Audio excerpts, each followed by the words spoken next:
In 1985, Stephen Hawking lost his voice during a life-saving operation.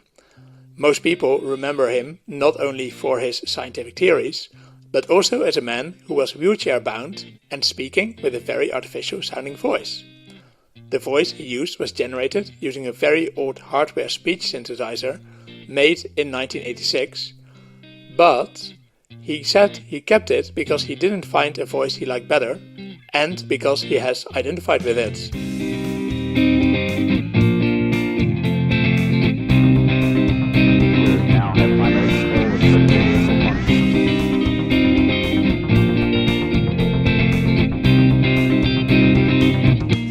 Welcome everybody to Generally AI, an InfoQ podcast. This is episode number 2, where today I, Roland Mertens, will be diving deep into a topic with Anthony Elford, and we are diving into the world of synthetic sounds. And we are going to discuss artificial music, like synthetic music, and artificially generated voices. And maybe at the end, the artificial voices can sing over the generated music.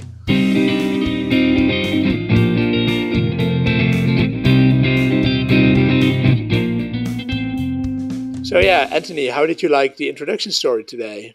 That's pretty interesting. Of course, he's definitely one of the greats of 20th century physics and a very tragic figure. So it was nice that technology was able to help him out like that. Yeah, so when I was researching this, I thought it was actually quite an interesting challenge to help people with ALS, so this muscle disease. And apparently in 1997, Gordon Moore, the co-founder of Intel, he met Stephen Hawking at a conference, and he knew that he was talking using an AMD processor, and basically he offered him a real computer, and Stephen Hawking couldn't say no to that. Haha. So apparently since then they replaced his computer every 2 years, and at some point his disease got so bad that he only managed like 1 or 2 words per minute. So he sent a letter to Moore to ask for help, and apparently Intel got a team together to help him. So it's quite interesting to read through what they all tried. And apparently in the end he was using a SwiftKey keyboard, which I also love using. Can you describe that? I'm not familiar with it. Okay, so SwiftKey is an app which is currently owned by Microsoft. It used to be like a small startup in London. And it is extremely good at predicting what word you want to type and what word you want to type next. So it also adapts based on where you are typing on your screen for what letter. So it has a bit of a more probabilistic approach. So yeah, basically I always go wild and then it still manages to pick up my thoughts. Interesting. The last fun fact I have, by the way, is that the speech synthesizer was called Cortex 5010, and it was actually based on the voice of Dennis Klatt, who made it. So this guy he was inventing multiple voices, among which the voice which would eventually become the voice Stephen Hawking was known for using, which he called Perfect Paul. And apparently Dennis Klatt, who invented this voice, died in 1988 after a long struggle with cancer, which also took away his voice. So I guess in the end he could use his own invention in a very sad way. Okay, so anyways, the topics today, my topic is artificially generated voice.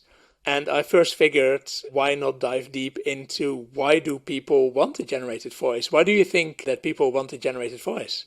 Well, I mean, certainly Stephen Hawking is an example of one reason one might want that. Yeah, indeed. So you could be handicapped or you could have lost your own voice.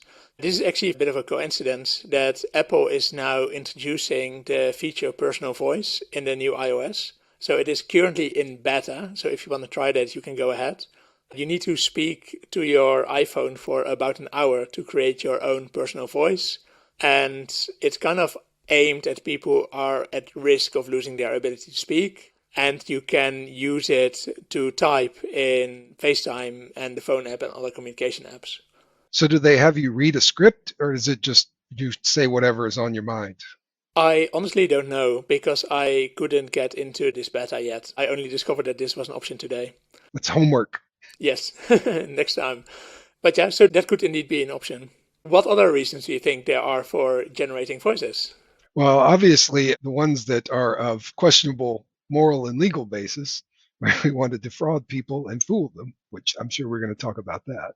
Well, yeah, so there are indeed all kind of malicious reasons like bank scams, social media impersonations. It could even be used for larger scale attacks, such maybe someone calling your company saying that they are you and they quickly need to have the Wi-Fi password or some database access, I don't know. So basically, be careful out there. Yeah. The other thing, the reason I wanted to get into it is that it's now really easy to re-record small parts of podcasts. Oh, right. You're going to fix the podcast. When I say something that is garbled, you can just go back and edit it by using my voice to speak text. Yeah, so right now, for example, there's actually a police car coming by my house. I don't know if you can hear that. I don't. In that case, my new microphone, which I bought today, is working perfectly. But this is actually a perfect moment for me to go in and regenerate that part. So either in the past I would have to go in and re-record that part, and now I can simply say overdub or regenerate this part using this tool called Descript, which I use to edit videos since a couple of weeks. Nice. Yeah, so and also, for example, if I say the wrong thing, I can retype what I actually wanted to say, and then it can generate that for me. So it kind of fills in gaps, which is really powerful. And this is even easy to do without needing some kind of pre-trained model. Yeah. In fact, I think I recently did InfoQ News about Meta's voice box model, which essentially does this. And I think they open sourced it. Well, the headline of your article was probably something along the lines of Meta opens VoiceBox or releases VoiceBox, but I tried to use it and they keep it a secret. They don't do anything with it. Oh, you have to request the model, don't you? You have to request access. They only gave it to a very limited amount of people, and I am not one of them. So that sucks. Now you're probably wondering, well, why are we still talking to each other? Can't we just both generate our voice and then send it to the other person and then we've got a complete podcast? Well, you can create models of your own voice. So I'm going to send you what my cloned voice sounds like. And as a heads up, I recorded this with my old microphone, and since today I have a new microphone, so you are going to hear the difference. But let me know what you think of it. Okay.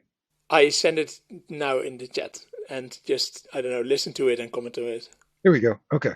Hey listeners, this is Roland speaking. This voice was generated using the Descript tool and is put directly into this podcast. How many seconds do you think you need to hear the difference between my real voice and this generated voice? Would you also hear it if I did not tell you that this was artificially generated? I have to tell you, this one sounds a lot better than the real you. I don't know. So maybe I can actually replace my voice with a computer and just go through life like this. That was really quite high quality. I was impressed. Yeah, I must say that, I mean, I don't know, how would you judge it? If you would get a voice message like that saying that I'm abducted and to pay for me, would you pay for me? I don't know. Can we send Venmo or Cash App? I don't know. But that would be a good question. I would want to hear maybe some stress in the voice. If you were in a really stressful situation, it seemed very calm, right? So I don't know if you can make it stressful, but I definitely believe that was you. I could easily believe that that was a recording of you actually speaking. Okay, and now the next question is, I was first thinking about generating the introduction to this podcast. Would you have kept listening after the introduction if you heard this? Interesting. Maybe. Okay, so in my opinion, it sounds a tiny bit too artificial. You can still hear that it's artificially generated, but it's mostly the ending of the sentences and the flow isn't really good. That's what I felt. I see. Yeah. So you bring up an interesting point. I was going to say, with a lot of machine learning and AI, we measure quality by doing accuracy on a test set. That really doesn't work as well with these generative AI types of models. How do you automatically judge the quality of that? I didn't really dive into measuring quality. I mean, for things like natural language generation, there are multiple scores which can judge things, but those things also seem to be relatively hackable or hackable, but also not always good. Actually, the best way you could do it here would be an ELO rank test where you show people two pieces of generated voice, ask them which one is better, And in that sense, you can build up a whole ELO score for every generator if you want. Right. I know that they have this on Hugging Face for the generative language models, which I think is really cool. Yep. Now you heard this voice. As a random fun fact, which I wanted to tell you, is that when I was about 15 years old, you had these, we called it TomTom, but like it's a navigation aid, which tells you, go left, go right. I discovered that you could upload your personalized voices onto that. So when I was about 15, I recorded my own voice for a navigation system. So in my parents' car, I would always be the person saying, turn left. So I had to record about 50 to 100 sentences or something. And that's how I got my own personal navigation assistant voice. Did they know you were doing that before the first time they heard it? I think so. But sometimes a surprise for people in the car who are like, oh, that's me. Also, of course, while I went through puberty, my actual voice kept changing from the navigation device. Oh, that's great. Cool. Anyways, so we already touched on the malicious parts. And I think that one video which struck me, which is already, I think, about a year old, is a person called James Veach. And he managed to hack the voice of David Attenborough. And David Attenborough is the voice of a lot of nature documentary movies like Planet Earth. And he managed to hack it because one specific app asked for training data, which you had to generate by reading a script of Planet Earth. So he thought, okay, well, I have the actual data, so I can just upload that. But what's good if you want to generate your own voice is that all these tools always ask you for explicit consent. So you always have to read something like, I, Roland Meertens, blah, blah, blah, blah. I'm not going to complete this for obvious reasons. And first he tried to sneak together bits and pieces of cutouts from these shows, which sounded terrible and didn't work. But then he hired an impressionist, which actually recorded the consent for him. And that actually worked. And I will send you like a piece of the final result so you can listen to how good you think it is. All right, let's check this out. Herds that used to consist of 50 animals are now rarely found in groups of more than what's the point? You're not even listening, are you? You're just sitting at home thinking, oh, look at the funny orange thing. It has a long neck. I'm so tired. Tired of talking, tired of cameras, tired of narrating a day in the life of a walrus. You enjoy this bit. Oh, you like the stripy horses. But when it comes to the important bit about the planet dying, you bury your heads in the sand. That's not bad. I was just thinking during the pandemic, celebrities managed to figure out a way to get a revenue stream by you could pay them, $15, $20, $50, $100, whatever, to record a video message for your friends. So maybe this guy could have gotten David Attenborough to read his own script, although the impressionist was probably cheaper. Well, the thing is that in the consent, you very clearly state that it is okay to use your voice to create an artificial model.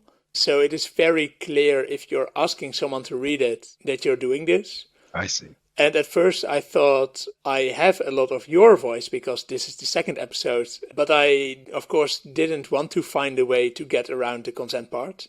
So there's now no artificial voice for you. Sorry about that. I'll have to train one so that we can outsource this podcast to the robots.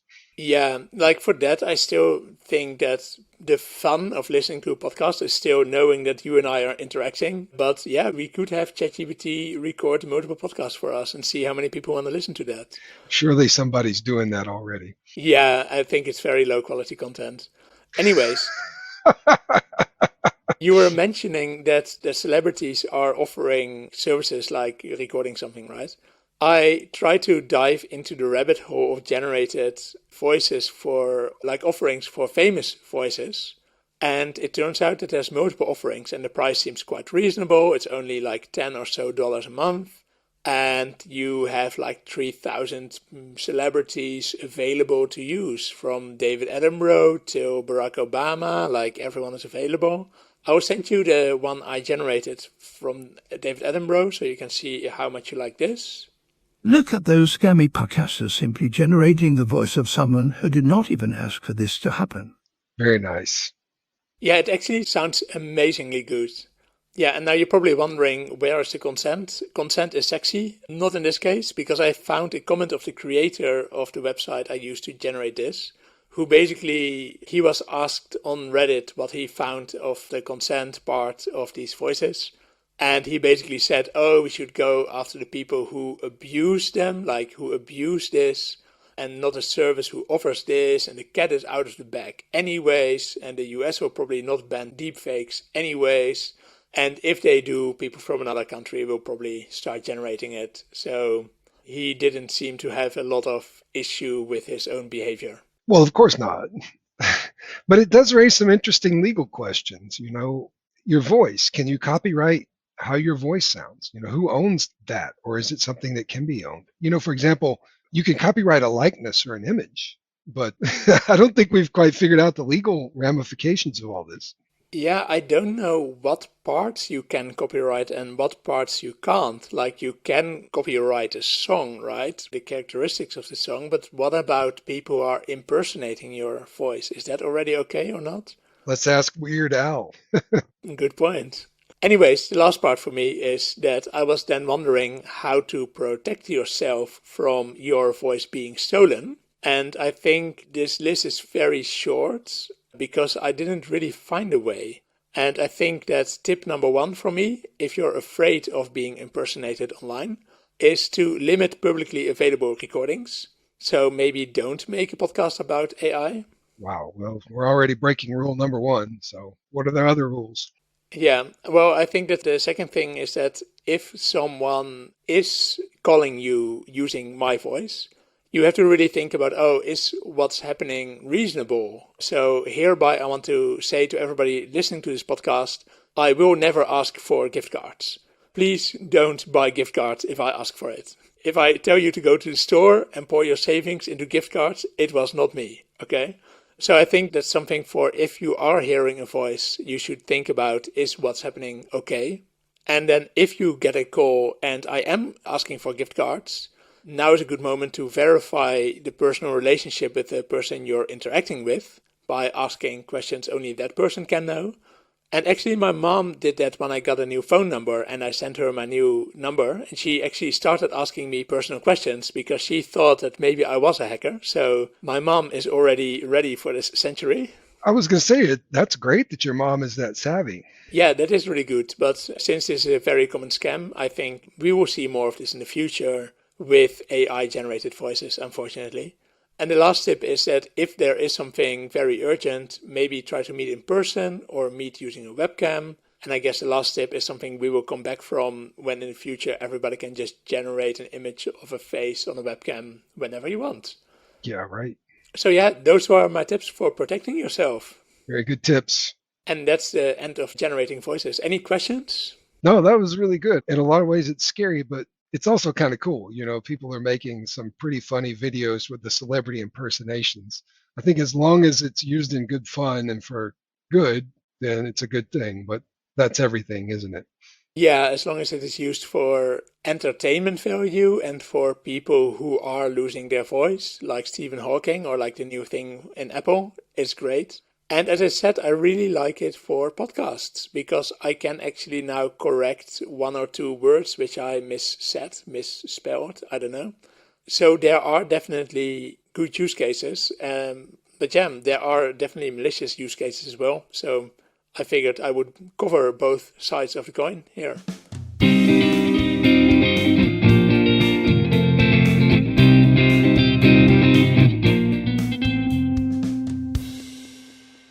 Hey, it's Roland and Anthony here.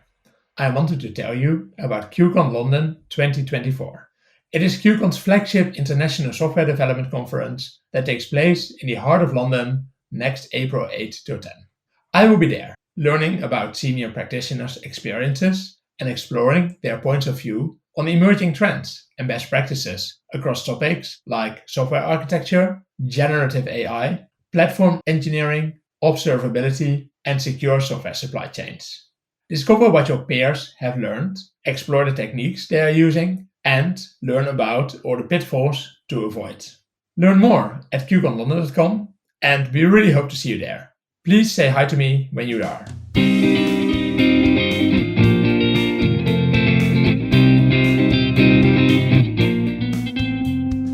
at the risk of getting a copyright strike, I'm going to play some music that sort of combines synthesized music and synthesized voice.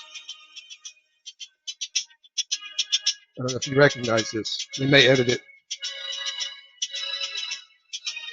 Here we go. No. Here we go.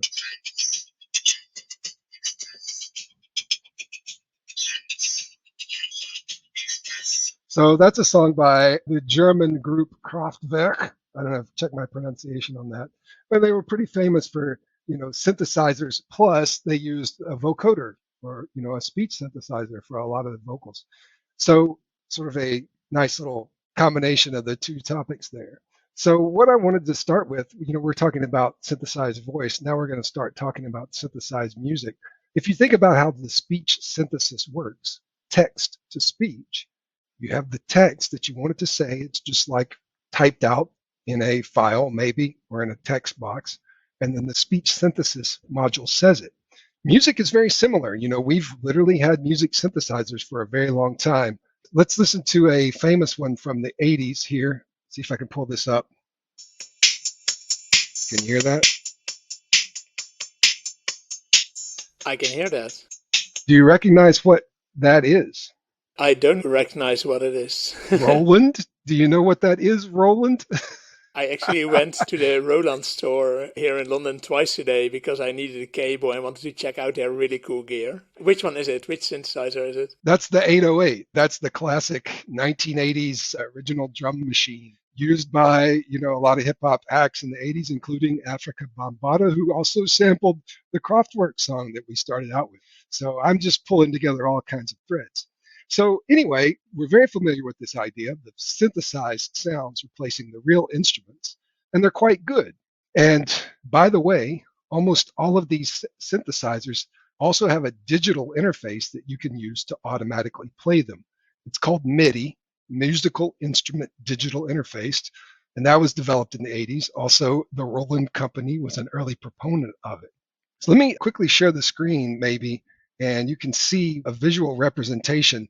So here at the bottom with these horizontal gray lines, that's a representation of the MIDI file, the MIDI notes, right, that the synthesizer would play. And so as you can see, it's a stream of notes. And the nice thing about this is you can play it with any instrument voice that you want, just like you can write text and have that text synthesizer use different voices. You could have it use your voice, or you could have it use David Attenborough's voice.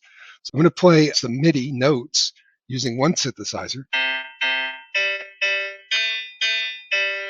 I'm sure you heard that. I did hear that. With a click of a button, I can change it to be... Let's go back. Try.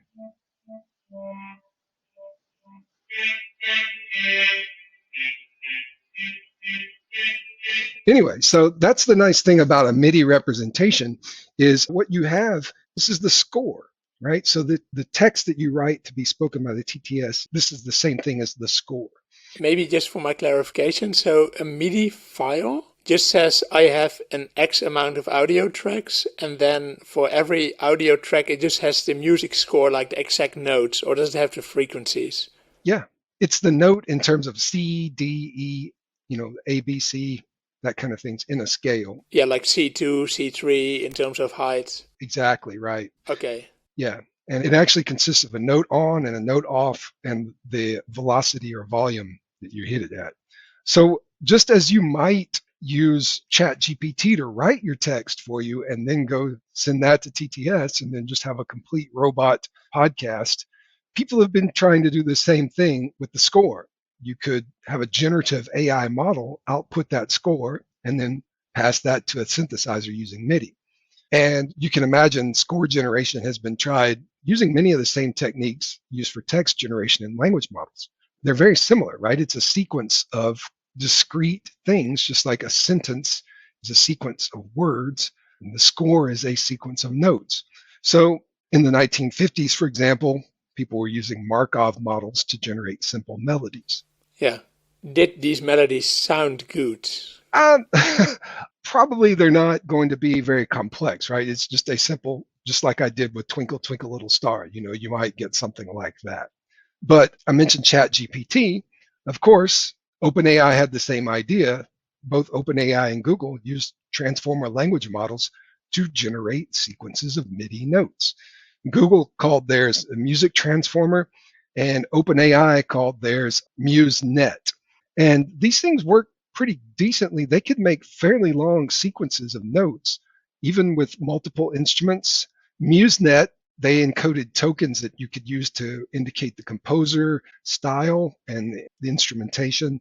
MuseNet actually had a demo that was a little advanced, but right now it's very simple, where you can do things like play Lady Gaga's Poker Face in the style of Chopin. So the way these things work is they're completion models, just like we talked about with language models.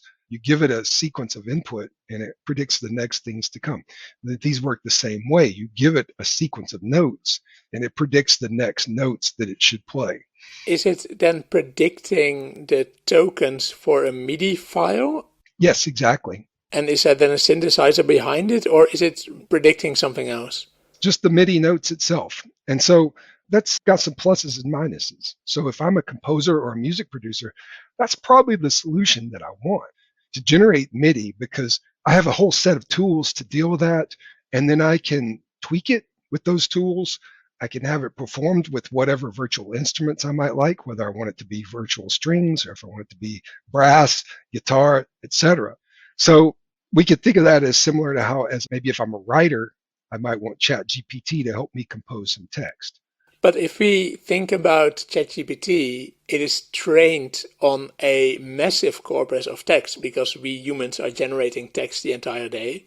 Right. But we humans are not generating MIDI files the entire day, right? That's right. Where did they get the training data from? So they actually did get a set of training data that's based on, let's see, so OpenAI has a whole webpage on it, but yes, they created a training data set from many different sources. They essentially had collections of MIDI files. Okay. They trained it on that. So they actually do have a large collection of training data as MIDI files. Yes, exactly. Okay, interesting. Yeah. Now, as a composer or a music producer, I might like something that can generate MIDI. But if I'm not a composer, maybe if I'm just someone who wants to listen to interesting new music that's similar to something that I know I already like, I may not want MIDI, because maybe I don't have a good device to play MIDI, or I don't care about the MIDI. And so the other generative AI, besides ChatGPT and those kinds of models that we're using a lot today, are the image generation models. And most of those are based on diffusion. And so you'll not be surprised to find out that people tried that too. Google did that. They did a model called noise to music, where it takes audio noise and then progressively denoises it. And you can guide those with a text prompt. I really enjoy the name Noise to Music. That is so absolutely perfect that the person who gave that name should just get promoted no matter what. I mean, it's the opposite of the old person. Like, this music is just noise. But anyway, now the other thing, you remember how we talked about the MIDI I showed you on the screen? It's 2D, right? You've got pitch on the y-axis and time on the x-axis. It's an image. And so you may wonder, well, could we generate images that represent sound? And the answer is yes. The common way to represent sound with an image is something called a spectrogram, where the y-axis is the frequency. That's calculated using a Fourier transform, and the x-axis is time. So some smart guys, they took a stable diffusion model, so that's the image generator, and they fine-tuned it on images of spectrograms, and that spectrograms were sound, and they also had text descriptions of that sound. So now you can give it a prompt and say, play me a reggae song, and it generates spectrograms, and then you just decode that into sound. Because it's based on stable diffusion, it does the stuff that stable diffusion does. It supports image to image, so you can actually give it a sound clip and tell the AI to modify it. You say, take this sound clip, but add piano. And there's a demo site, which we'll look at in a minute. It doesn't let you do that. It does have some pre-configured seeds instead of letting you upload, but it will infinitely generate music based on your prompt. Okay, but so is the AI basically thinking, oh, you want this Mozart song, but then a dubstep version? Oh, in dubstep, there's always like the I that must have sounded terrible to whoever was listening. Right. So they've taken Mozart, they've taken dubstep, and they've created spectrograms of those and used those images to fine tune the stable diffusion. And did someone then tag a lot of these short audio clips with, in this song you hear dubstep in the style of Skrillex, this is a song by Mozart played on a piano and a violin? Yeah, I think the way it works is just like with stable diffusion and clip, where you train a thing that maps sound and text to the same embedding space. And then you can combine them by doing vector math. Okay. Yeah, so that was last year. This year, now on InfoQ, we've recently covered 2 new techniques for generating music down at the audio level. So these image ones, the diffusion ones, they're also at the audio level. But these are similar to the autoregressive language models, but instead of outputting text tokens, they output audio tokens. You may have come across this idea in your speech synthesis research. But of course, again, the 2 players here are Google and Meta. So I've got 3 demos. I'm going to use the Riff Fusion, which is the stable diffusion variant. We've got Meta's Music Gen, which you can find on Hugging Face. And then Google has theirs called Music LM, and you have to apply for access to their AI test kitchen, which can take a few days, but I've done that. So Roland, you have the job of giving me a prompt, and we're going to try this on all 3 of these, and we'll see which one we like the best. All right. So what if I want a blues riff in the style of Mozart? Okay, so I'm going to type blues riff in the style of Mozart. I'm going to kick it off on the Meta one because that takes up to a minute to generate. Let's ask you specifically for a 12-bar blues to see if it can sustain, like, we can simply count to 12 and see if it got it correct. Oh, see, I got to start over. Well, we can try this. I'm going to say 12-bar blues riff in the style of Mozart. So I'm going to kick that off on Meta, and I'm going to kick that off on Google. Now, there's a couple of differences. The Meta one actually does the sound-to-sound transfer, but it only generates clips that are 12 seconds long. Then it has 1 bar per second. Okay, the Google says I can't generate audio for that. That's interesting. Oh, did we hit the security? I don't know. Let me try this. Did we hit the safety switch? Maybe I need to relog in. That's weird. All right, well, give me a different one. Okay, how about a new song by Lady Gaga? But then I want the song to be a polka song. New polka song by Lady Gaga. Okay, a new polka song by Lady Gaga.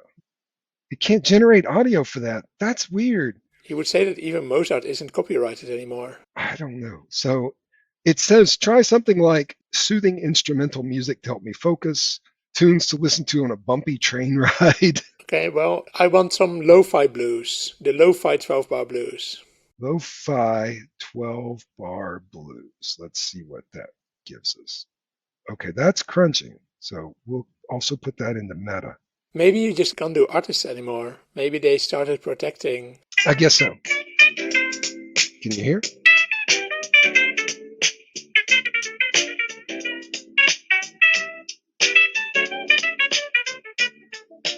So it gives you like a 20-second clip. It actually gives you 2, and you can do that thing that you talked about, the ELO ranking, where you can compare them. Here's the second one.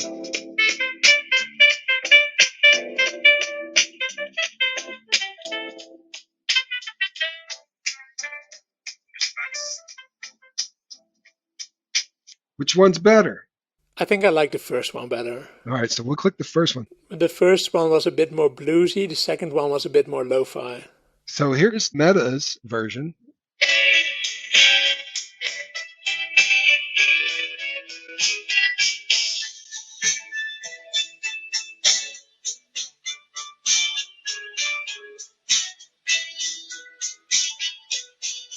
That's all we get. I think Meta's version is definitely better than the first 2 we heard. So here comes the riff fusions, and let's see what this sounds like. Here we go.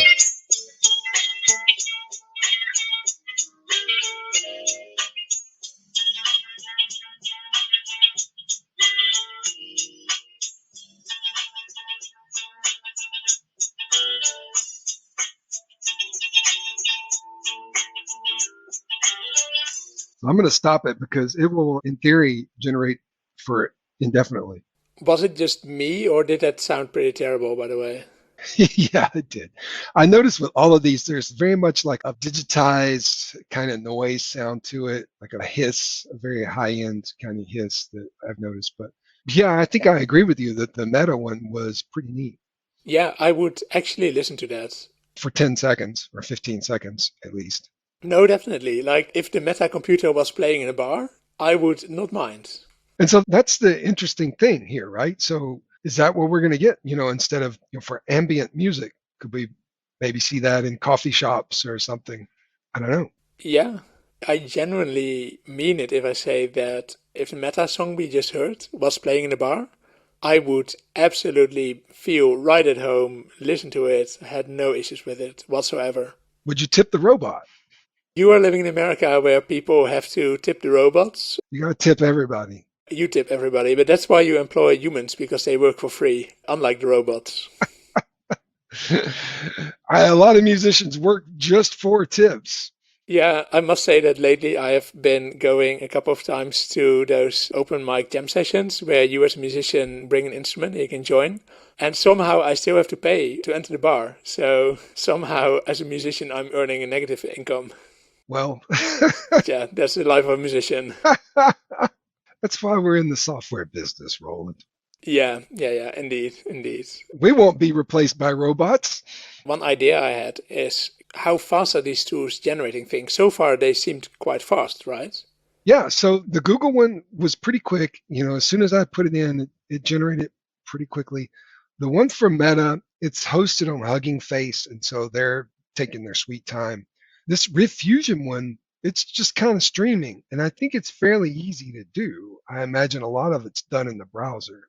So these stable diffusion models, they don't have any grammar rules like music theory, what notes are in what key. It's just from nothing, everything. Yeah, right. It's very good. Yeah, well, so one thing I was wondering, one idea I have, or which would be cool, or what I'm wondering is the adoption rate of this music. Like, is there a market for it, and what can artists creatively do with it? And for that, I was just wondering, like, for example, the drum machine you started with, the Roland drum machine, can drum machines already adapt themselves based on what you're playing? I don't know. A couple of these generation things that I looked at are trying to match other tracks, right? So create a drum track that goes along with the rest of this song. Those are definitely an application for those kinds of things. And people are selling plugins to digital audio workstations. So, for example, if you've got Pro Tools or Ableton Live, you can get a plugin that will generate drum tracks or generate melodies or something like that. That plugs right into your existing software and you can just paste it into your song. So that's definitely a use case. People are already selling those to actual musicians. Yeah, because it seems to me that especially for street performers, if you only have one or two instruments, it makes so much sense that you can basically have an entire band in a GPU workstation next to you. That would be a cool idea. You should start working on that. I absolutely will as soon as I have more time available for this. One thing I also discovered talking about GarageBand earlier and talking about generating drums, I noticed that in GarageBand, if you want a drum beat, you can actually select multiple kind of personalities for your drum beat. And you can say which instruments, like what parts of the drum kit they are allowed to use. And you can set some kind of like how much presence and how much kind of aggression should there be. And then it just generates these beats the whole time, which is really cool. But one thing I'm really missing at the moment, like the one thing which isn't there, is the loop has to be closed. So just as a practical example, last week I bought don't know if you know what a loop station is, but you can basically record a small part of an instrument, like in my case guitar, and then you hit, say, this has to be a loop, and it keeps looping and looping, and then you can create multiple loops. Like especially Ed Sheeran is very well known for creating loops on loops and loops, and that's why his music all sounds a bit the same in the background, because it's just looping. And you can have drum kits which augment these loops, but there's no drum kit which kind of dynamically adapts to what you're playing or dynamically adapts to what is already in the loops. I really just want to press a button and say, now you go solo for a bit. Or like, please make a beat for what I just played. Or even adaptive, like predicting. You always know kind of as a musician when the end of the song is, why can't the drum beat slow down then and do like a nice final riff? Like, when are we closing the loop? How does this work? Open research problems. Somebody can get a PhD for that. Yeah, or if Ed Sheeran is listening, please make this. We need this. Do you have anything else? That is all my content. So I'm slowing down or fading out here toward the end of the song. Perfect. The last question then to end on a nice final riff is, what did we learn today? What are the take-home messages for the listener? I learned not to create podcasts, to keep people from stealing my voice. You know, it's crazy. You know, it's like a trope in movies that don't take my picture. I don't want you to steal my soul. But that's almost where we are. Yeah, and especially because there's no way, like, I can start talking with a very high voice and then nobody can steal it anymore. But like, you always have an identity for your voice. So this is not possible. The one thing I learned is that I think that especially the meta music you showed sounded way better than I expected the state of the art of music to be. And I'm also very impressed that OpenAI managed to scrape a lot of MIDI files and just treat it as a normal predict the next token problem, which I'm very happy with about learning. Yep.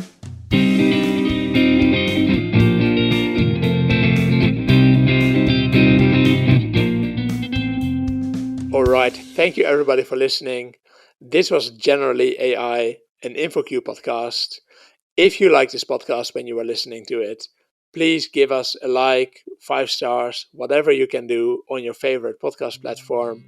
And I always say that the way I discover podcasts is because friends are telling me about them.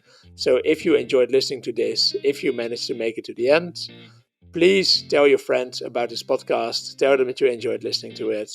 And yeah, that's everything for this week. Thank you very much, you, for listener, for joining in. And I will hope to see you next time.